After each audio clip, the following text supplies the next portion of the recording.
fort dans les talons pour se relever d'une façon assez vive.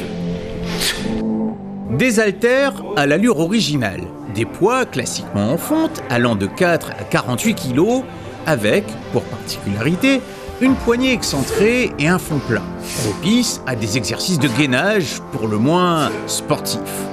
Depuis une vingtaine d'années, le kettlebell est une discipline qui a le vent en poupe dans l'univers du crossfit. La différence, c'est qu'on ne va pas se concentrer sur un muscle en particulier. Quand on fait les swings, par exemple, on va travailler les fessiers, les cuisses, les abdos, les dorsaux.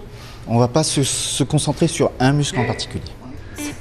Pratiquer du sport pour rester en bonne santé est un beau challenge qu'il faudra garder en tête toute l'année.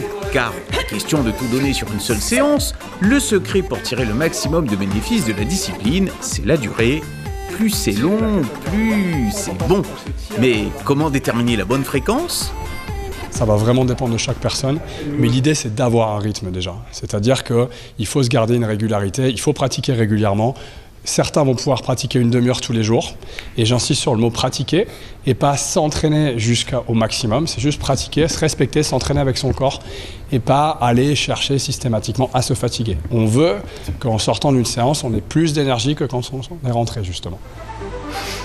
Du gainage musculaire, de la puissance, la pratique du kettlebell est tout un art, adapté à tous les types de morphologie et à tous les âges. Tout est question d'apprentissage. Une fois la technique et la régularité acquises, la montée en charge peut s'effectuer en toute sécurité et permettre aux muscles d'exprimer toute leur explosivité. Voilà.